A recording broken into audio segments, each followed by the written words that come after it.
പ്രിയപ്പെട്ടവരെ, ഞാൻ advocate Joy George. ഇപ്പോൾ നിങ്ങൾക്കൊക്കെ എന്നെ മുഖപരിചയമുണ്ട് എന്ന് ഞാൻ കരുതുന്നു. സമീപകാലത്ത് എറണാകുളം അങ്കമാലി അതിരൂപതയുടെ കുർബാന വിഷയവുമായിട്ട് ബന്ധപ്പെട്ട് കോടതിയിലും കോടതി നടപടികളും വീക്ഷിക്കുമ്പോൾ എനിക്ക് ന്യായമായും ഉണ്ടാകുന്ന ഒരു സന്ദേഹം, ബഹുമാനപ്പെട്ട മേജർ ആർച്ച് ബിഷപ്പിൻ്റെ വികാരി പാമ്പ്ലാനി പിതാവിനെ അദ്ദേഹത്തോടൊപ്പം നിൽക്കുന്ന ഉപജാപക വൃന്ദം വല്ലാതെ തെറ്റിദ്ധരിപ്പിക്കുന്നുണ്ട് എന്ന്, അല്ലെങ്കിൽ അദ്ദേഹത്തെ ബോധപൂർവം കുഴപ്പത്തിലാക്കുവാൻ ശ്രമിക്കുന്നുണ്ട് എന്നാണ് ഞാൻ കരുതുന്നത്.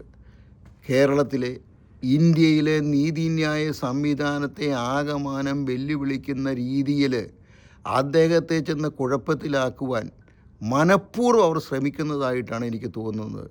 കാരണം ഡിസംബർ 1 തീയതി മുതൽ ഡിസംബർ 10 തീയതി വരെ ഇടതടവില്ലാതെ സെൻറ്റ് മേരീസ് കത്തീഡ്രൽ ബസലിക്കയിൽ ബഹുമാനപ്പെട്ട കോടതി ഉത്തരവുകളെ വെല്ലുവിളിച്ചുകൊണ്ട് കുർബാന ചെല്ലുവാൻ ഉത്തരവിടുകയും അതിന് നേതൃത്വം കൊടുക്കുകയും ചെയ്തത് പാമ്പ്ലാനി പിതാവിൻ്റെ അജ്ഞത കൊണ്ടല്ല, മറിച്ച് ആരുടെയോ തെറ്റായ ഉപദേശം കൊണ്ട് മാത്രമാണെന്ന് ഞാൻ വിശ്വസിക്കുന്നു. നിരവധി തവണ അദ്ദേഹത്തെ ഈ കോടതി ഉത്തരവ് ബോധിപ്പിച്ചുവെങ്കിലും അദ്ദേഹത്തിനത് ഉൾക്കൊള്ളാൻ കഴിയാതെ വരികയോ, അതുമല്ലെങ്കിൽ അദ്ദേഹത്തോടൊപ്പം നിൽക്കുന്ന ഒരു ചെറിയ വിഭാഗം അദ്ദേഹത്തെ കോടതി ഉത്തരവ് ലംഘിക്കുവാൻ പ്രേരിപ്പിക്കുകയോ ചെയ്തതായിട്ടാണ് നമുക്ക് മനസ്സിലാക്കേണ്ടിയിരിക്കുന്നത്. എല്ലാത്തിനും ഉപരിയായി വിശ്വാസികൾ കോടതി ഉത്തരവ് സംരക്ഷിക്കുവാൻ വേണ്ടി ബസലിക്ക പള്ളിയിലെ പ്രാർത്ഥനയുമായി കഴിഞ്ഞപ്പോൾ അതും പരാജയപ്പെടുത്തുവാൻ വേണ്ടി പള്ളിയോടനുബന്ധിച്ച് വലിയ പന്തൽ കെട്ടി കുർബാന ചെല്ലുകയും, ഒരിക്കലും ഇല്ലാത്ത വിധം ഈ ബസലിക്ക പള്ളിയുടെ ചരിത്രത്തിൽ ആദ്യമായി നവവൈദികർക്ക് പട്ടം കൊടുക്കുവാൻ വേണ്ടി ബസലിക്ക പള്ളിയുടെ അങ്കണം തന്നെ തിരഞ്ഞെടുത്തുകൊണ്ട് ലക്ഷക്കണക്കിന് രൂപ ചെലവിട്ട് പന്തൽ കെട്ടി അവിടെ തന്നെ പട്ടം കൊടുക്കണമെന്ന് വാശി പിടിക്കുകയും, അതുവഴിയായി വീണ്ടും വീണ്ടും കോടതി ഉത്തരവ് ലംഘിച്ചുകൊണ്ട് കണ്ടംപ്റ്റിന് വിധേയനാകുവാൻ നമ്മുടെ പാമ്പ്ലാനി പിതാവിനെ പ്രേരിപ്പിക്കുകയും ചെയ്തത് ഈ ഉപജാപക വൃന്ദം തന്നെയാണ് എന്ന് വിശ്വസിക്കേണ്ടിയിരിക്കുന്നു. ഏറ്റവും ഒടുവിൽ വിശ്വാസ സമൂഹത്തെ ആ പള്ളിയിൽ നിന്ന് പുറത്താക്കണമെന്ന് പറഞ്ഞുകൊണ്ട് ഒരിക്കലും നിലനിൽക്കില്ലാത്ത ഒരു കേസ് ബഹുമാനപ്പെട്ട ഹൈക്കോടതിയിൽ കൊടുക്കുവാൻ അദ്ദേഹത്തെ പ്രേരിപ്പിച്ചതും ഈ ഉപജാപക വൃന്ദം തന്നെയാണ് എന്ന് ഞാൻ കരുതുന്നു. അതിൽ നമ്മൾ ശ്രദ്ധിക്കേണ്ട ഒരു വളരെ പ്രധാനപ്പെട്ട കാര്യമുണ്ട്. അദ്ദേഹം ഇത് അറിഞ്ഞാണോ അറിയാതെയാണോ സംഭവിച്ചത് എന്നെനിക്ക് അറിഞ്ഞുകൂടാ. അതിൽ പാരഗ്രാഫ് നമ്പർ 23 കൃത്യമായി എഴുതി വച്ചിരിക്കുകയാണ്, in fact to the best of petitioners information there is no litigation of any sort pending before any court on the manner of celebrating the Holy Mass in the Basilica.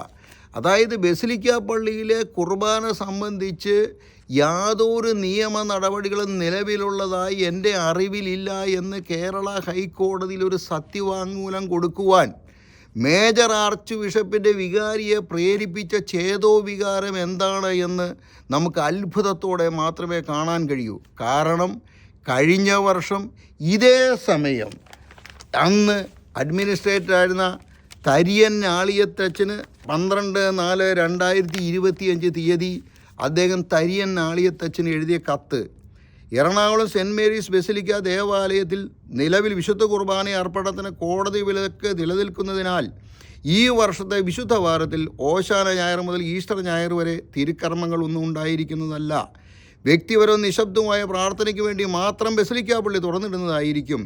സാഹചര്യങ്ങൾ മനസ്സിലാക്കി എല്ലാവരും സഹകരിക്കുമല്ലോ.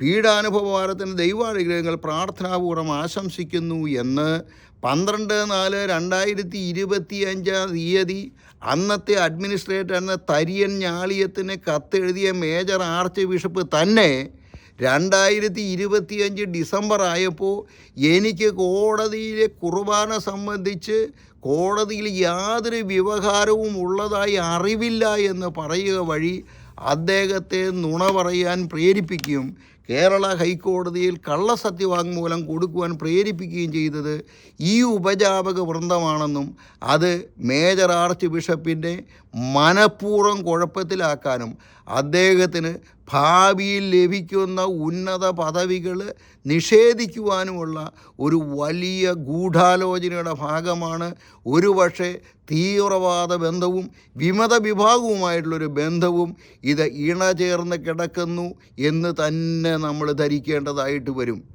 ഒന്നുകൂടിയുണ്ട്, അദ്ദേഹം കൊടുത്തിരിക്കുന്ന ആ writ പെറ്റീഷനിൽ അദ്ദേഹം കൊടുത്തിരിക്കുന്ന പരാതിയിൽ ഉപയോഗിച്ചിരിക്കുന്ന ഭാഷയും നമ്മൾ ശ്രദ്ധിക്കേണ്ടതായിട്ടുണ്ട്.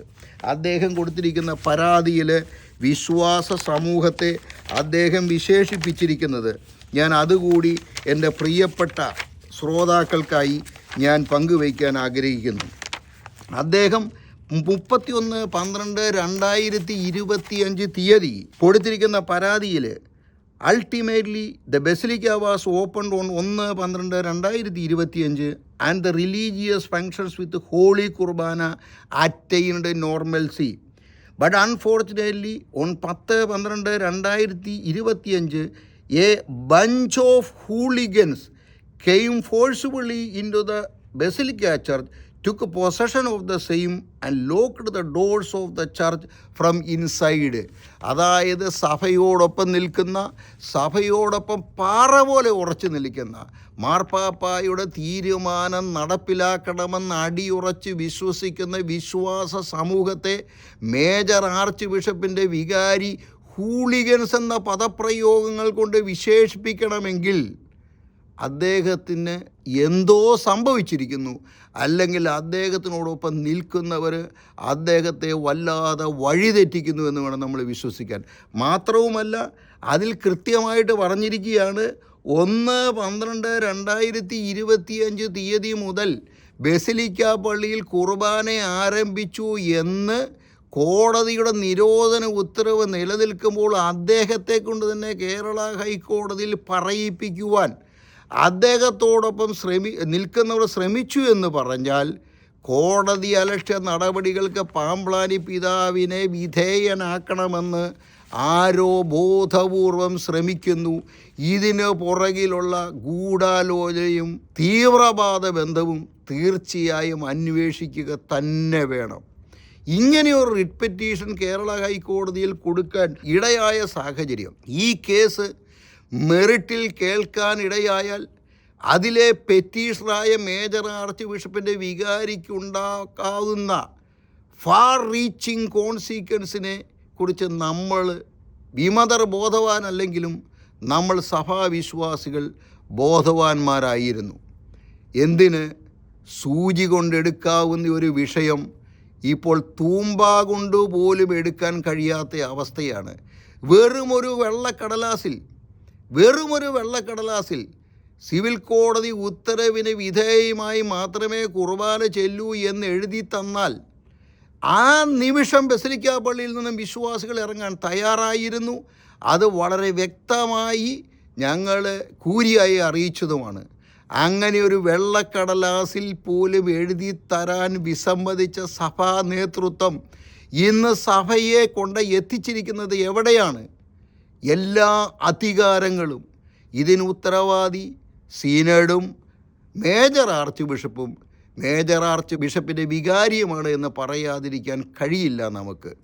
ഈ ഉത്തരവാദിത്തത്തിൽ നിന്ന് സീനഡിന് കൈ കഴുകാനാവില്ല, മേജർ ആർച്ച് ബിഷപ്പിന് കൈ കഴുകാനാവില്ല. എത്രയോ തവണ സഭയിൽ നടന്നുകൊണ്ടിരിക്കുന്ന ഈ അരാജകത്വം പ്രശ്നപരിഹാരത്തിനായി നിയോഗിക്കപ്പെട്ട മേജർ ആർച്ച് ബിഷപ്പിൻ്റെ വികാരി തന്നെ പ്രശ്നം വഷളാക്കുന്നതും രമ്യതയിലാകേണ്ട പ്രശ്നങ്ങൾ ഒന്നിനു പുറകെ ഒന്നായി വിമതർ നിൽക്കാൻ പറയുമ്പോൾ ഇരിക്കുകയും ഇരിക്കാൻ പറയുമ്പോൾ കിടക്കുകയും കിടക്കാൻ പറയുമ്പോൾ മുട്ടിലിഴയുകയും ചെയ്യുന്ന, നിങ്ങളൊന്ന് ഓർക്കണം, എല്ലാ സഭാ നിയമങ്ങളും ലംഘിച്ചുകൊണ്ട് ലക്ഷക്കണക്കിന് രൂപയുടെ മിസ്അപ്രോപ്രിയേഷൻ ഡോക്യുമെൻറ്റുകൾ സഹിതം എല്ലാ സഭാ വിലക്കുകളും ലംഘിച്ചുകൊണ്ട് സഭാ കർമ്മം നടത്തുന്ന ഒരു പുരോഹിതനെ സഭയിൽ നിന്ന് തന്നെ പുറത്താക്കണമെന്ന് മേജർ ആർച്ച് ബിഷപ്പ് നിയോഗിച്ച് സഭയുടെ ഒരു ട്രിബ്യൂണൽ ഉത്തരവിട്ടപ്പോൾ ആ ഉത്തരവിട്ട ട്രിബ്യൂണലിനെ പിരിച്ചുവിട്ടുകൊണ്ട് സഭാ നേതൃത്വത്തെയും വത്തിക്കാനെയും വെല്ലുവിളിക്കുകയാണ് മേജർ ആർച്ച് ബിഷപ്പിൻ്റെ വികാരി ചെയ്തത്. തുടർന്ന് സഭയോടൊപ്പം പാറ പോലെ ഉറച്ചു നിന്ന ഏകീകൃത കുർബാന മാത്രമേ അർപ്പിക്കൂ എന്ന് ശാഠ്യം പിടിച്ച കൂരിയായെ പിരിച്ചുവിട്ടുകൊണ്ട് വിമതരുടെ ആഗ്രഹപ്രകാരം ഒരു വിമത കൂരിയായെ നിയമിക്കുകയാണ് ചെയ്തത്. ഏകീകൃത കുർബാന മാത്രം അർപ്പിക്കാൻ പ്രതിജ്ഞാബദ്ധനായ തരിയൻ ഞാളിയത്തച്ഛനെ ട്രാൻസ്ഫർ ചെയ്തുകൊണ്ട് വിമത കുർബാന മാത്രം അർപ്പിക്കുന്ന ഒരു പുരോഹിതനെ സെൻറ്റ് മേരീസ് കത്തീഡ്രൽ ബസലിക്കയുടെ അഡ്മിനിസ്ട്രേറ്ററായി പിന്നീട് നിയമിച്ചു. ഏകീകൃത കുർബാനയ്ക്ക് വേണ്ടി സഭയോടൊപ്പം നിന്ന 2 ട്രസ്റ്റിമാരുടെ കാലാവധി കഴിഞ്ഞ മുറയ്ക്ക് വിമതരോടൊപ്പം ഉറച്ചു നിൽക്കുന്ന 2 ട്രസ്റ്റിമാരെ നിയമിച്ചുകൊണ്ട് വീണ്ടും വിമതരോടുള്ള വിധേയത്വം മേജർ ആർച്ച് ബിഷപ്പിൻ്റെ വികാരി പ്രഖ്യാപിക്കുകയാണ് ചെയ്തത്. ഏറ്റവും ഒടുവിൽ വിമത നേതാവിനെ തന്നെ പാസ്റ്ററൽ കൗൺസിൽ സെക്രട്ടറി ആക്കിക്കൊണ്ട് പ്രശ്നപരിഹാരത്തിനായി നിയോഗിക്കപ്പെട്ട വ്യക്തി എരിതിയിൽ എണ്ണ ഒഴിക്കുന്നതും സിനഡിനെയും വത്തിക്കാനെയും പരിഹസിക്കുന്നതും വെല്ലുവിളിക്കുന്നതുമാണ് നമ്മൾ കണ്ടത്. ഇപ്പോൾ അതേ വ്യക്തി തന്നെ നമ്മുടെ നീതിന്യായ വ്യവസ്ഥയെയും വെല്ലുവിളിക്കുകയാണ്. എന്തു മുഖവുമായി അദ്ദേഹം ഇനി സെനഡിനെ അഭിമുഖീകരിക്കും? എന്തു മുഖവുമായി അദ്ദേഹം ഇനി വത്തിക്കാനെ അഭിമുഖീകരിക്കും? നമ്മൾ ചിന്തിക്കേണ്ട ഒരു കാര്യമാണ്. നമ്മുടെ കാർന്നവന്മാർ പറയുന്നത് പോലെ താനിരിക്കേണ്ടടുത്ത് താനിരുന്നില്ലെങ്കിൽ നായ കയറിയിരിക്കും എന്നുള്ള പഴമൊഴി അന്വർത്ഥമാക്കിക്കൊണ്ട് സഭയുടെയും സഭയുടെ മേലധികാരികളുടെ അവകാശ അധികാരങ്ങൾ മറ്റുള്ളവർക്ക് ചാർത്തിക്കൊടുക്കുന്ന ദയനീയാവസ്ഥയുണ്ടാക്കിയതിൽ നിന്ന് സിനഡിന് കൈ കഴുകാനാവില്ല. മേജർ ആർച്ച് ബിഷപ്പിന് കൈ കഴുകാനാവില്ല. എല്ലാ സിനഡും ചേരുമ്പോൾ കൃത്യമായ രേഖകളുടെ പിൻബലത്തോടെ ഇവിടെ നടക്കുന്ന ഓരോ സംഗതികളും വിശ്വാസികൾ സഭാ മേലധ്യക്ഷന്മാരെ യഥാസമയം അറിയിച്ചിട്ടുള്ളതാണ്. കഴിഞ്ഞ 80-ലധികം ദിവസമായി വിശ്വാസം ഊട്ടിയുറപ്പിക്കുവാൻ വേണ്ടി വത്തിക്കാനോടൊപ്പം നിന്ന വിശ്വാസികൾ പ്രാർത്ഥനയുമായി ബസലിക്കയിൽ കഴിഞ്ഞപ്പോൾ എന്താണ് എന്നൊന്ന് അന്വേഷിക്കുവാൻ പോലും കഴിഞ്ഞില്ല. ഒടുവിൽ ഒരു കേസിൽ നമ്മുടെ വിശ്വാസികൾക്ക് ആശ്വാസം കണ്ടെത്തേണ്ടിയിരിക്കുന്നു. ഞാൻ അവസാനിപ്പിക്കുകയാണ്. ഈ സഭയോടൊപ്പം നിൽക്കുന്നവരും സഭയെ എതിർക്കുന്നവരും യാഥാർത്ഥ്യം മനസ്സിലാക്കി, പരിശുദ്ധ അരൂപിയുടെ പ്രസൻസ് മനസ്സിലാക്കി, എവിടെയാണ് സത്യമെന്ന് മനസ്സിലാക്കി നമ്മളുടെ മാർപ്പാപ്പായുടെ തീരുമാനങ്ങൾ അനുസരിച്ചുകൊണ്ട് ഒറ്റക്കെട്ടായി ചിന്തിച്ച് മുമ്പോട്ട് പോകണമെന്നും നമ്മളിപ്പോൾ ബഹുമാനപ്പെട്ട ഹൈക്കോടതി നിയോഗിച്ച മീഡിയേഷനോട് പരമാവധി സഹകരിച്ചുകൊണ്ട് ആ മീഡിയേഷൻ എല്ലാ പിന്തുണയും കൊടുത്ത് ആ മീഡിയേഷൻ വൻ വിജയമാക്കി തീർക്കണമെന്നും ഞാൻ അഭ്യർത്ഥിക്കുന്നു, അപേക്ഷിക്കുന്നു.